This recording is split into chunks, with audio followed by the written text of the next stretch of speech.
to me, the government is sending messages to us that are quite mixed. And I would really like it if we could have a chat to the government about these things. Wouldn't it be great if the government came down and had a talk to us? Yeah. Well, I'd like to introduce you to the next speaker, the Honourable Phil Twyford.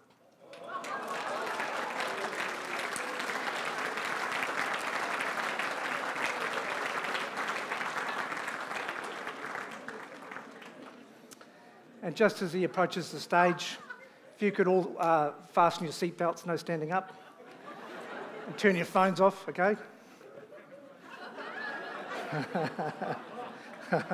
Welcome, thank you.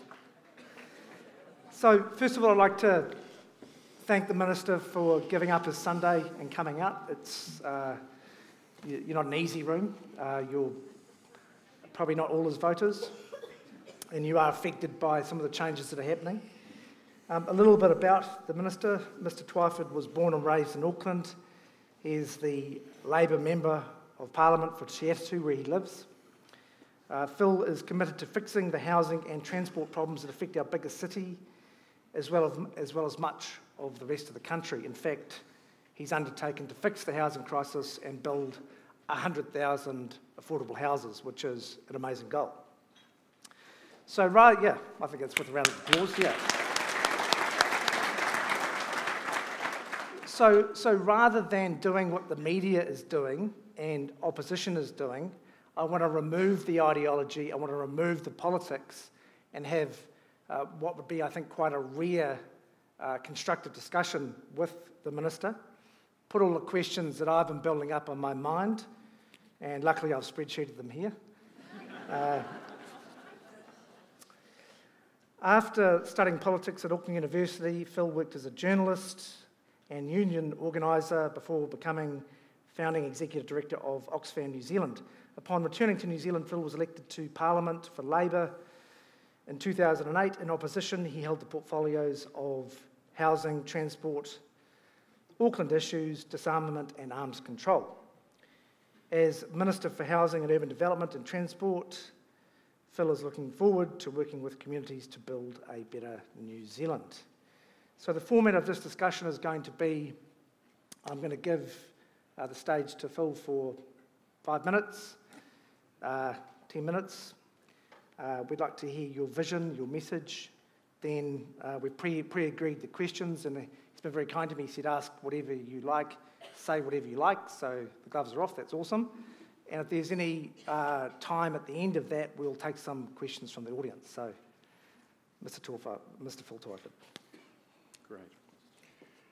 Thank you, Matt. Good afternoon, everybody, and thank you for the opportunity to spend some time with you. I'm looking forward to our conversation and answering your questions, Matt. But if I may make a few opening comments, what I'd like to do is, one, explain what we're trying to achieve with our reform program around housing and urban growth, our motivations for the things that we're doing, and secondly, I want to give you a sense of the breadth of the reform program. But first, I want to acknowledge that all of the policies that we're talking about have within them a lot of change for you and your businesses, and I recognise that they are currently creating considerable uncertainty for you. I hope by the time we finish talking today that you'll understand better where the government's coming from, what we're aiming to achieve, and you'll have less uncertainty about the new environment. Cameron Baggery, the former ANZ chief economist, said the other day that a fundamental shift is set to occur across the property market. He said that capital gains will be harder to come by, and speculative and short-term investors will make way for longer-term ones more focused on yield and cash flow. So why this adjustment? Simply because the increase in house prices that we've seen over the last 2 decades, first a doubling and then remarkably a doubling again, is a symptom of a deep crisis in the housing market. that is resulting in disastrous social and economic consequences for our country. Pretty much all of the increase in poverty and inequality that we've seen in the last decade or decade and a half is a direct result of increasing housing costs. We're seeing the worst intergenerational inequity that we've seen in a long time, with what is effectively a transfer of wealth from our kids' generation to baby boomers, to our generation. We now have the lowest rates of home ownership in 66 years. We're going backwards. And unfortunately, record homelessness. Now, I want to be really clear that I'm not laying these things at your door. The responsibility for the mess we're in lies with successive governments who have allowed multiple compounding policy failure to deliver for us, particularly in this city, some of the most expensive house prices in the world relative to local incomes. Now, for what it's worth, from my point of view, the root causes of this mess, this failure to allow our cities and our towns to grow properly, are fourfold. The first is infrastructure. Our system for financing infrastructure is basically broken. It's incredibly hard for developers to access the finance to turn farmland into land that's available for housing, and to prepare the ground in brown and grey fields development for new housing. So we've got to do something about that. The second root cause, in my book, is an overly restrictive planning system that chokes off the supply of new land for development, that stops our city growing up and growing out. And there's only one thing that can happen in those circumstances, and that's you create a pressure cooker effect. And that's why urban land in this city is ridiculously expensive. The third root cause, I think, is a high-cost, low-productivity construction industry that relies on a cottage industry, bespoke model of construction, and a building supplies market that is rife with anti-competitive rorts that mean that we're paying 25, 30% or even more percent for the same building materials than the Australians do. The fourth, I think, is a number of different tax settings that encourage short-term speculation rather than stable long-term yields. Now, it's going to take sustained reform on a number of fronts if we are going to build more houses and actually unpick these policy failures and get the market back on a much sounder footing. So let me run through briefly our reform program, because I want you to see the breadth of it and how the bits all fit together. The first is that we have to address the acute social need that's there right now. We can see it all around us. If you walk through any street in my electorate in West Auckland, you'll see people living in garages. It is just the reality, the level of poverty and appalling housing standards that is rife in suburbs right across this city. We have to do something about that. We cannot have kids growing up in garages and in cars. So that's why in the budget you heard us announce recently $100 million to invest in more emergency supported housing to house the homeless. The lack of affordable rental housing at the bottom end of the market is one of the other things that's driving that hardship. And we stopped the former government's sell-off of state housing, and we are currently investing $4 billion, most of that is off Housing New Zealand's balance sheet, into the building of 6,400 net additional state houses around New Zealand. The third thing is, and Matt, you alluded to this, is reforming the tenancy laws. The purpose is not to make life more difficult for landlords. The purpose is to modernise our tenancy laws. We believe that given that a third of us are now renters, it's time to modernise the laws, and we believe we can find reforms that will work for both landlords and tenants that will encourage more security of tenure. Not uncommon in the last few years, in a rising market, for tenants to be moved on average every year, sometimes even more frequently.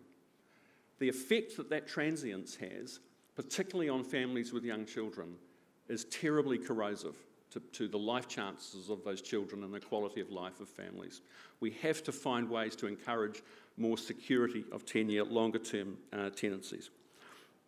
Our KiwiBuild program is designed not only to stimulate new housing supply, but to use the government's balance sheet to incentivise the building of affordable homes. Only 5% of new builds are in the lower quartile, are anything like affordable to first home buyers. So we have to do everything we can to encourage more affordable homes. So over the next 12 months, from July 1 through, we're intending to build 1,000 KiwiBuild homes, 5,000 in the year after that, 10,000 in the year after that, and then about 12,000 on average to reach 100,000 by 2028. I know there's no shortage of doubters that we can do this, but believe me, we will. Sweden, a country similar in size to us, built 1 million homes in the 1970s as part of a government-backed building program. We're talking about building the same number of homes per head of population that was being built in New Zealand in the 1970s. It's not science fiction. And we're committed to working with the private sector, with the development community. We recently released the tender documents for our Buy Off the Plans program, which is about speeding up and making developments happen that are currently stranded because of lack of access to finance. And if developers want to work with us, if they want to deliver a certain number of affordable KiwiBuild homes that meet the criteria, then we will underwrite or buy those units off the plan. We're also working directly with developers, making available repurposed government land on a deferred payment basis if a certain number of units are provided that are in those developments that are affordable and meet the KiwiBuild criteria. You will have seen that we recently purchased nearly 30 hectares of land at Unitec in Mount Albert.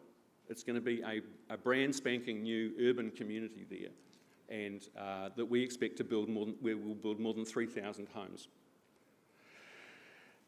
We're also, as you will know, we're making a number of changes to the tax settings. And our intention is that this is a critical part of trying to get supply and demand back into a better balance. What we've observed at the height of the last two cycles is that the demand pressures have been so intense and so out of control that the Reserve Bank has identified the housing market as a risk to the stability of the entire financial system. That can't be good. So while the market has cooled in Auckland, what we do know is that it will eventually pick up. But if we can change the tax settings now, it won't, when it does next pick up, it won't reach the giddy heights of the last two cycles. So for that reason, yes, we are ring-fencing losses. And we think that will make an incremental difference. We're pushing the Bright Line test out to 5 years. We currently have a bill before the Parliament, the Overseas Investment Amendment Bill, which is designed to protect the New Zealand housing market from uncontrolled flows of foreign investment. That can be destabilising. But at the same time, we want foreign direct investment in new developments. And finally, the tax working group that's been chaired by Sir Michael Cullen, it's been charged with the job of designing a fairer tax system for all of New Zealand so that everyone pays their fair share. And also to encourage the productive economy that generates jobs and exports. And so they'll come back with proposals that the government will consider at the end of this year. We have a particular problem in Auckland. The problems that I've been describing are most concentrated, most acute and on the biggest scale here in this city. There are three things that we think we have to do to get the market back into much better shape. The first is that we have to grow the market for intensification. Auckland's going to get another million people in the next 30 to 40 years. There's very little that we can do to stop that. Short of putting barbed wire up on the Bombay Hills, handing out contraceptive pills, there's very little that we can do. We have to manage that growth, which is what we have failed spectacularly to do over the last couple of decades. So we need to do density well. You know, we all love Sydney when we go there. All we're looking at now in Auckland is the kind of density that Sydney's had for 50 years. So we want that to happen. We're in the process of legislating to set up an urban development authority that will have all of the powers that local government currently has a monopoly on. And its task will be to lead and facilitate large-scale urban development projects like a Hobsonville, but particularly around the rail network in the city where people have access to high-quality transport connections. It's about de-risking these developments for private sector capital to come in and invest and do what it does well, and that is design and build and sell great places for people to live in. So that the Urban Development Authority will work in places like the Unitec block in Mount Albert and a dozen others around the city. This is going to create huge opportunities for the development community. The next thing is that we need to invest in a transport system to support our city's growth. And we recently landed a fully funded 10-year transport plan for Auckland. Roads, motorways, public transport, rapid transit. And the light rail lines that we plan to build from Auckland out to Mangere and then out from Auckland City out to the northwest, to the big northwest growth corridor, they will be urban renewal catalysts. And if you've been recently to the Gold Coast, to Sydney, to Newcastle, or further afield, where cities are investing in light rail to deliver top quality rapid transit, but also as a stimulus for urban development and private investment, you'll know how powerful that can be. And the third thing that we have to do to grow the market for intensification is the unitary plan needs to be more permissive of growth, of quality intensification. And in our view, the unitary plan was quite a step forward from what we had before, but it doesn't go far enough. So we're going to work with Auckland Council to go further and allow the city to grow up. We want good urban design standards, but we cannot keep this lid on the city. The second thing we need to do in Auckland is fix infrastructure financing. And for the last 6 months, we've had the Treasury working on new ways of financing infrastructure. And at the moment, it's a terrible burden on developers who struggle to access the finance to invest in new infrastructure. Our councils are already heavily leveraged and simply don't have any headroom to keep borrowing. And what we want to do is access long-term debt finance at the cheapest possible costs that only government can access, and make that available to developers who are willing to take the commercial risk on a development, and ultimately service that debt from a targeted rate on the properties in a new development. It's how they do it in Texas, a bunch of other states in the US, and a number of other places around the world. It's not in addition to the current financing mechanisms, it's an alternative. It will spread the cost of infrastructure over the lifetime of that asset in a much fairer and rational way, and it will make land markets in Auckland much, much more competitive. The third thing is it's our policy to get rid of the urban growth boundary. We have to allow our city to grow. It doesn't mean uncontrolled sprawl without decent infrastructure. We actually have to do more planning to protect areas of special value, to lay down the grid for infrastructure and future transport networks. But we should then allow people to build and develop as long as they can carry the costs of the infrastructure. And that will, if we achieve that, I believe we will restore the urban land market to a level of sanity that so many other cities around the world enjoy. And housing will once again become more affordable.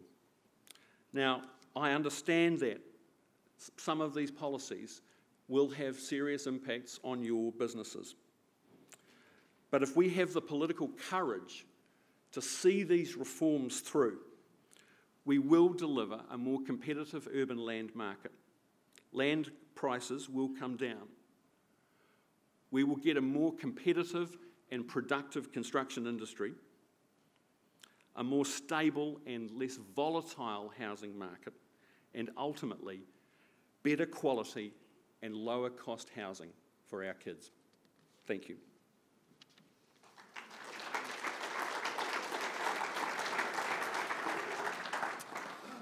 Well said, thank you. So if we could just start with a few questions on KiwiBuild, which I'm a fan of, by the way, because it is going to produce affordable housing. What is it, $595 for a two-bedroom or $600 for a two-bedroom house, $650 for a three-bedroom house? That's correct, yeah.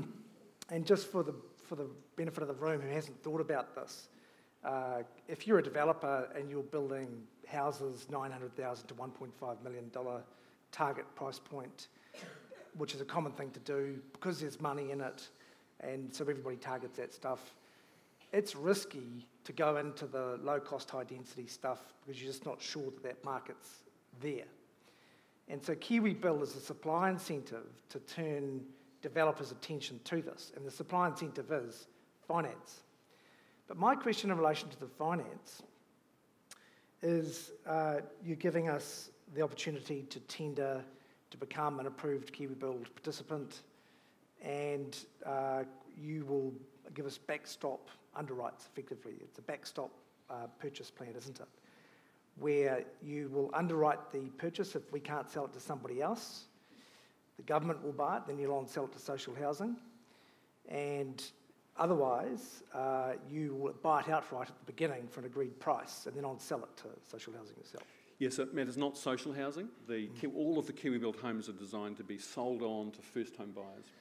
Right. Yeah. And so I've read somewhere that the KiwiBuild will be, for outright purchases, 85% will be sold to qualifying buyers who are first home buyers and 15% to social housing. Is that incorrect? No, yeah. Well, KiwiBuild's all homes for private home ownership. So okay. we've got a big state house building program alongside it, but that's separate. So as a developer, yep. That's great. As a developer, I divert my development to you. A great example is 53 McLeod Road in your area in Te Atatu. I'm currently consenting 5 houses, and I'm looking at the possibility of building 12. So I then sell it to the government, either outright or I get an underwrite for it. But then as a developer, I still have to put 30% in. So how's your supply incentive going to deal with that? Because at the moment, the market is starved for finance, and the banks say you must have 90% pre-sales or 60% pre-sales, whatever it is, plus you must have 30% deposit. So I think you get the first tick with it, but I'm wondering where that second tick's going to come from, because that's the problem in the market. Yeah, so at this point, the policy just is essentially, as you describe, it's about underwriting or doing pre-sales. We've spent the last couple of months out talking to the market and talking with a lot of developers. The response we've had in the last week and a half has been phenomenal. Our hope is that the pre-sales and underwriting will be enough to free up the kind of logjam that we've currently got because of a lack of liquidity. So our hope is that that's going to, a lot of developments that are currently stalled will happen. So that's as kind of far as we're intending to go. So, okay. Yeah. So you're not going to offer straight funding to developers? No, it's not our intention to. Okay. Yeah. The developers in the room, is this reserved for the large developers? Is this for the little guys? How far down do you bring this? Large and small, so no limit. Okay. Yep. And in terms of the feedback I've had, a lot of people have said that in dealing with these public tenders, the government says that. They say, bring it all, we want to deal with you all, and then they do the opposite and deal with the big guys. Yeah. Is that...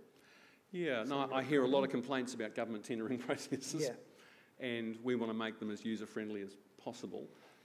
This cannot be a big, heavy, long-term thing that involves risk and delay for developers. We're all about trying to kickstart the industry And believe me, I'm under a lot of pressure to deliver here.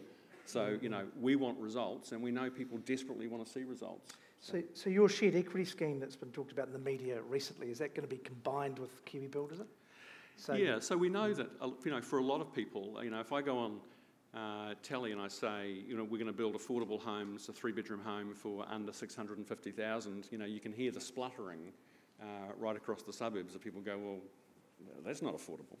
And it's true for a lot of people. House prices are so out of whack compared to incomes that for large numbers of people who would love the sniff of an opportunity to buy a home, a $600,000 mortgage or a $550,000 mortgage is just out of reach.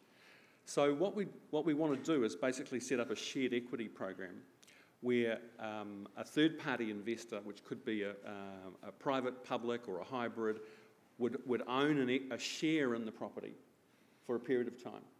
And then the home owner, after they've paid down their share of the mortgage, would have the opportunity to buy out that equity share.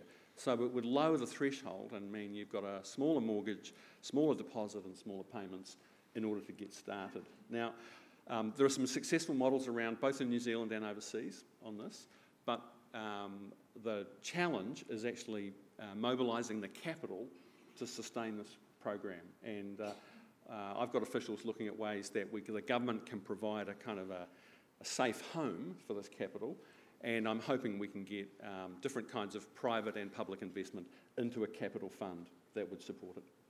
Yeah, I think one of the things that follows from this with low-cost housing to first-home buyers, they do their numbers on 5%. They get an underwrite from the government, so 5% interest rates. Time moves on, they build the house, interest rates, something disruptive happens, interest rates go to 7%. The developer's got an underwrite, but they've sold the property. Does the underwrite expire?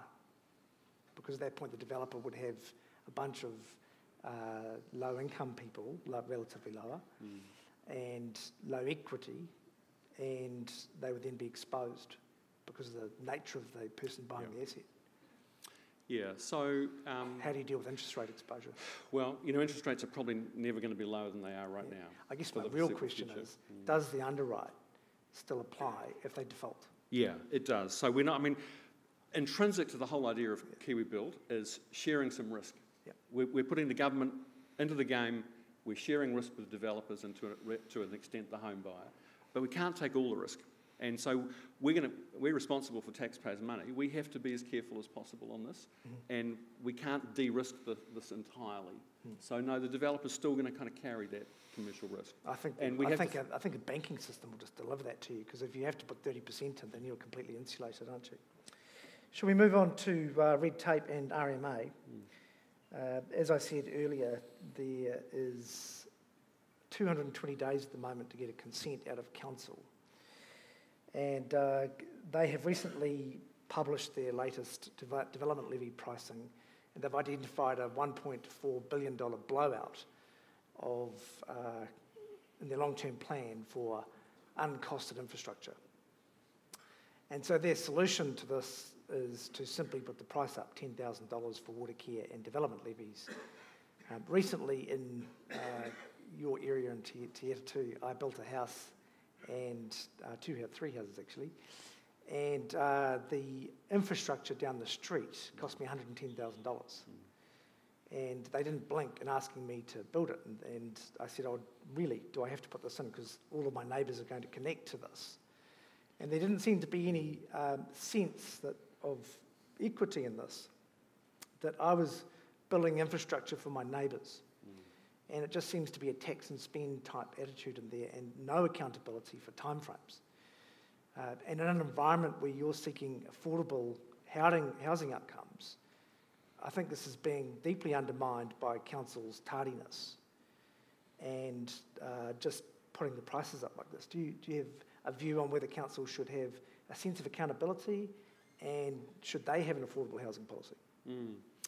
So, Matt, I think let me respond to two parts of the question. So the first is about the council's role as a land use regulator and consenting authority. I agree that they are not efficient enough and timely enough. and time is money in this game, and the delays and the uncertainty and the risk associated with the consenting process are one of the core problems that we have. And so we're working on things that we could do to put a rocket under Auckland Council and other councils, particularly in the high growth centres around the country, to get better results and better performance there. The problem with development contributions going up, it's a major problem, and it highlights for me the fact that the system for financing infrastructure is broken. We can't ask the ratepayer to shell out more and more for development. Auckland's growth needs are so massive, you cannot fund that infrastructure through rates. People just won't accept it. It would be impossible to do. It's not rational or feasible for central government to be writing a cheque for $1 billion every few months to do this. And I can't stand up in places like Palmerston North and Wanganui and Balclutha and say, I want you guys to write a cheque for all of Auckland's growth infrastructure, because they won't cop it either. We have to find ways to finance infrastructure for Auckland's growth from Auckland. And it should come from the communities that are in the developments that are benefiting from that infrastructure. That's the only rational way to do it. So we're looking at an entirely new alternative system, a new system for financing infrastructure. So when you say the community, you're saying that that's the local community that benefit from the pipe, for example, that's being put in the ground. They should pay for that. Yep. So the idea the most logical way to do it would be through a targeted rate for 40 or 50 years on that property. Now that's not, I want to stress, that's not on top of. At the moment, you know, if a greenfields, a home and land package in a greenfields development. On that property, or that series of properties that benefit from the pipe? A series. Okay. So at the moment, you know, $100,000 of the price of a new home in a greenfields development could be infrastructure. You know, it all ends up on the price tag of the home, right? Yeah. The home buyer pays, and then they just pay it off on their mortgage. So that is such an inefficient way to do it. At the moment, it's $46,000 per title for council fees, and that will be $56,000 for that 10 grand raise. Yep, and I know that's an impediment. I know that's driving up prices. So on your 100-lot subdivision, it's 100 times that. Yep. So that's why we have to reform the whole system for financing infrastructure. So do you have some detail around that? Because that's so in Australia. Yep. I was told I was developing in Australia, and if I wanted to connect to infrastructure, there was a public infrastructure scheme where the cost of the infrastructure was socialised across the Melbourne, where I was developing, and I would pay connection fees that had in it the original cost plus some return for the funder. Is that essentially what you're talking about, the Australian model? It's not dissimilar. I mean, the model that I think works best is one that they have in a number of states in the US, where you get access to long-term debt finance at very low rates. It sits on a balance sheet somewhere, and we're looking at the option of basically not the government's balance sheet, certainly can't be the council's balance sheet. You're saying the investor borrows it? No, well, the government makes it available. The investor takes the commercial risk on the development, including the infrastructure costs, but ultimately the debt would be serviced by a targeted rate on the properties in the new development. Wow, so you're saying that private developers would be given funding for public infrastructure and then get it paid off over a period of time? Over 40 or 50 years, over the lifetime of the asset. Government guaranteed? Yeah. And do they get a return for that? The private investors who lend the money? Yeah. Do they get to make a margin on that, or is it at cost? We haven't worked out that detail yet. Because that sounds like good fun. I'd get involved in that. We'll get back to you on the margin. Okay. Yeah. So talk to us about timeframes with council. So you're going to build 100,000 houses. That's 10,000 more a year, 5,000 more in Auckland. And at the moment it's 220 days to make that happen, just to get to building consent. What's the solution there?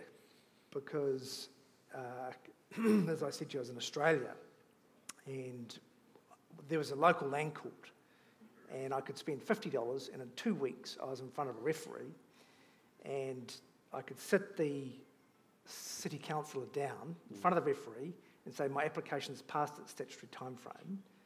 And the referee would look at council, somewhat, incredulous, and say, what's going on, council?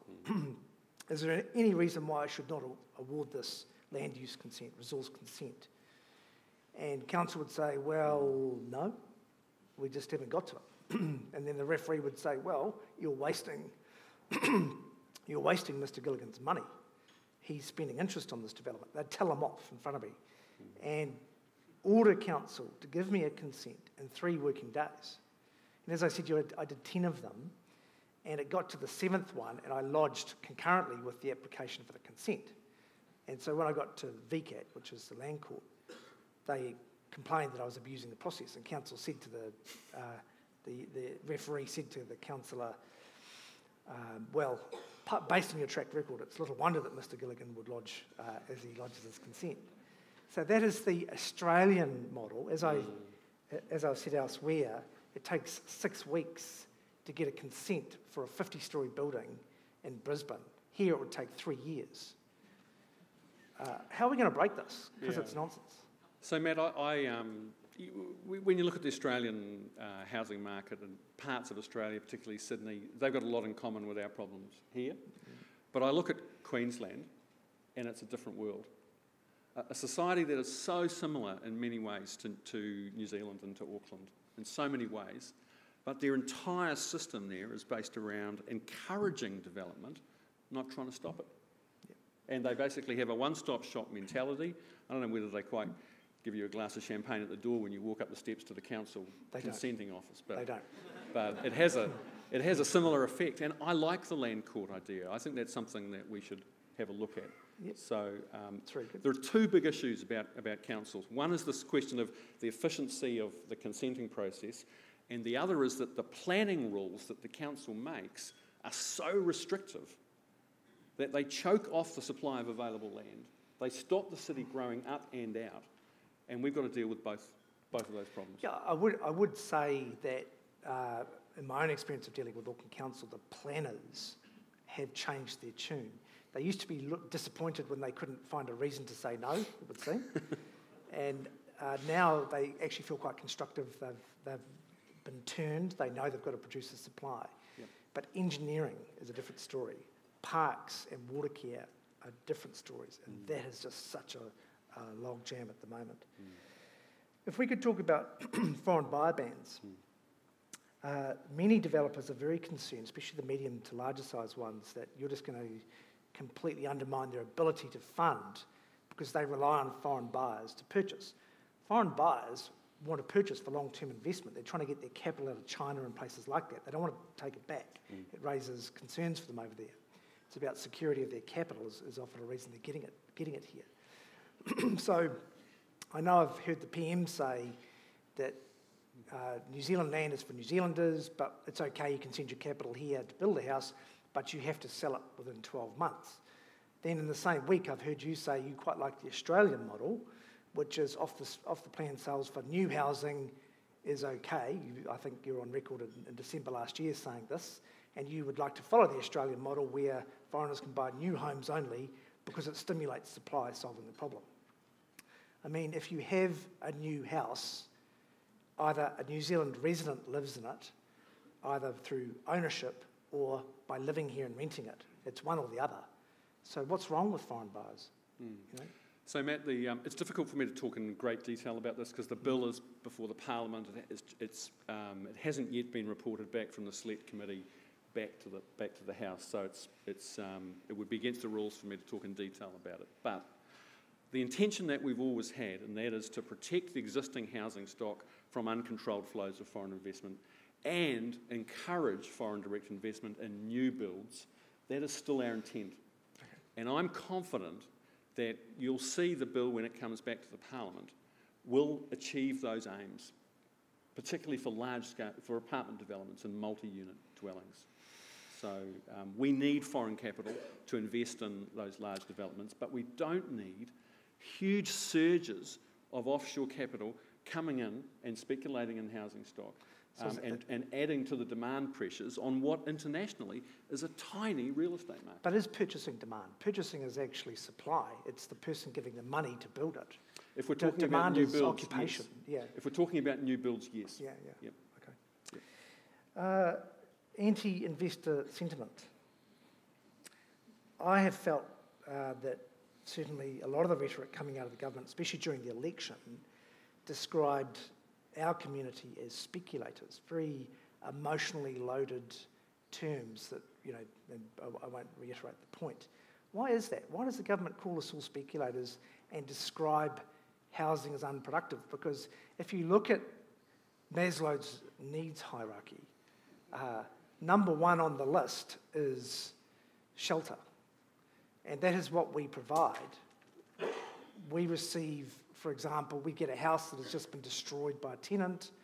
We sigh, we move in, we repaint it, we rejuvenate it, we present it back to the housing pool, and a tenant moves in. That's our function as long-term investors.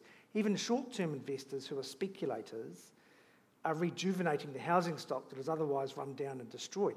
Yet we are vilified in the media and described as being non-productive. That is the sentiment.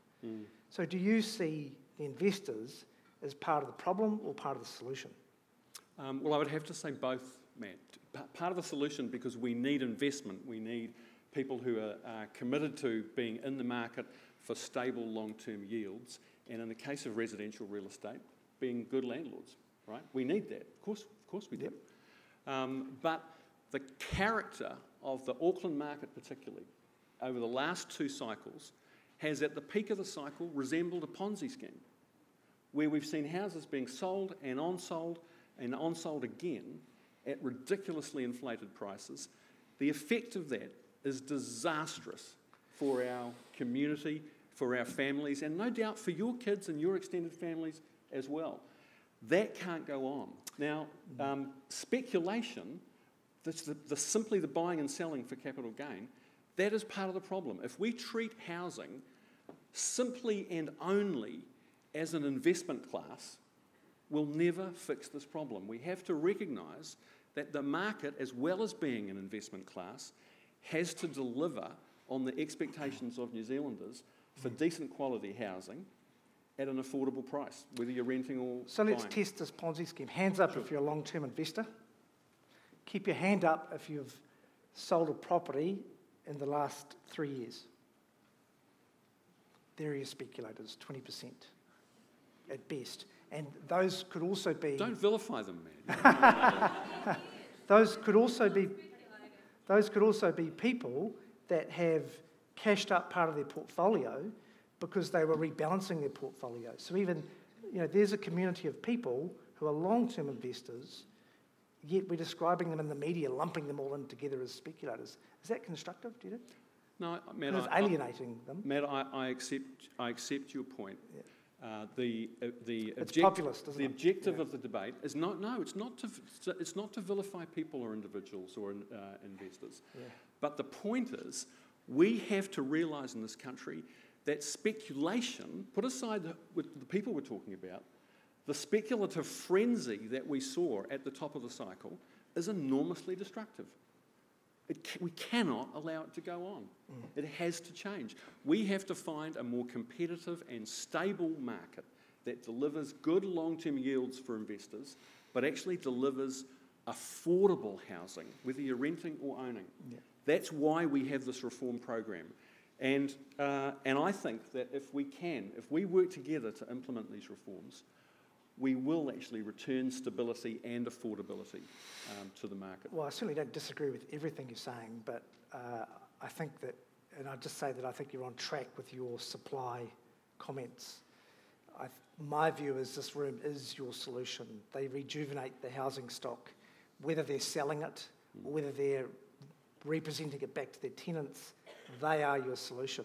In addition, these same people build houses.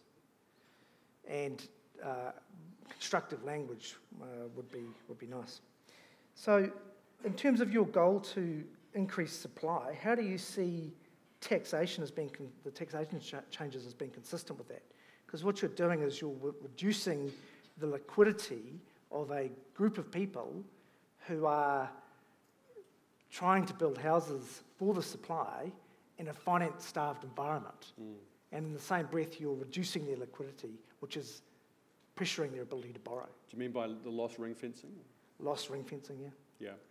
So, loss ring fencing will make, at the margins, it won't make a difference to the most recent investment decision, but it will make a difference to the next one.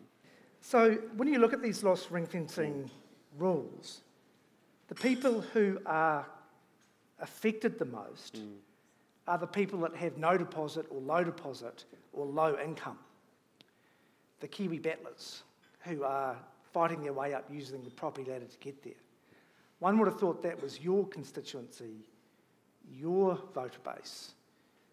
And I would have thought that looking forwards at the impact of these rules, give it 2, 3, 4 years, if interest rates spike from 5 to 8%, 9%, something disruptive happens. The people who will be most affected would be your constituents. Putting it another way, you're serving them up as insolvent dishes to wealthy people. Because as they become cash flow impaired with interest rates going up, poor people are most impacted by these rules. Rich people are cash positive, they don't care. And as the poor people get run through the mill, because they can't claim tax losses, because that valve on the property economy that lets some of the steam off the ability to claim tax losses as interest rates go up, which is beyond their control, that's not there. So you're going to run a whole bunch of low net worth people through the mill and feed them to the high net worth people. Your comment on that? Well, there's no question that loss ring fencing will create a slightly higher barrier to entry for new people coming into the market. There's no question about that. But when you put it together alongside the other adjustments to the tax settings, it's going to mean that next time the real estate cycle picks up, it won't be quite as intense and quite as frenzied. There's no question about that. CGT is an incentive to free up the housing stock for new investors and homeowners. But an investor that, say, has a property for $500,000 that doubles to $1 million over a decade is now sitting on a $500,000 gain. They could sell that, pay tax, $167,000, and then pocket the $333,000, or they could gear up the $500,000 gain at 65%, pocket the $330,000 and not sell the property. In fact, they get richer if they don't. CGT is a tax incentive to not sell. You get a lock-in effect of it. And secondly, by exempting private homes, you get a mansion effect. These are two effects overseas, aren't they? The mansion effect is that everybody works out that family homes are exempt CGT, so everybody has the biggest house. Houses get bigger, more expensive. So home ownership becomes distorted by the exemption and the mansion effect, and there's a lock-in effect. It actually has the opposite to what the government's trying to achieve. Well, so you're right, those two effects are part of, I think, any consideration or debate around a capital gains tax. Let me stress that a CGT is not our policy. It's one, I think, of a number of things that the tax working group will be considering, and they'll report back to us. But look, we're the only country bar one in the OECD that doesn't have a capital gains tax. We need in this country to tax labour less and capital more, assets. Most of the people who are extremely wealthy in this country, who make their money from assets, they pay virtually no tax. That's not fair. That's not good for the economy. So we need a tax system that actually encourages work, that encourages businesses, but actually taxes people fairly. And that's the brief that the tax working group has been given. I wouldn't have thought that there's anybody in this room who would be affected by it. If you're a professional investor, you're not going to be affected by a CGT. Well, here's an idea for you, because we were laughing during the election that a vote for Labor is a vote for GRA, because you're going to create so much compliance cost for CGT, accountants are going to get rich. Have you considered not simply extending the Brightline rules to 10 years, because it would have the same effect? It would be a very cheap, non-disruptive, low-cost way of achieving the outcome you're after. Of course, it's not a comprehensive capital gains tax. It's not taxing business. So if you're trying to get there, then you need to go that route. But that's another way of getting there. Hey, I think we'll leave it there. Amazing that you came out. Thanks so much to take your Sunday afternoon off and come and speak so candidly with us. Really appreciate the chance to come along. You've been very generous. You've given me a lot of time today, and I appreciate that. I also appreciate the feedback that you've given, and I will take that away, and I'd be very happy to come back anytime in the future. Excellent, you'd be most welcome. Thanks very much. Okay. Thank you. Cheers.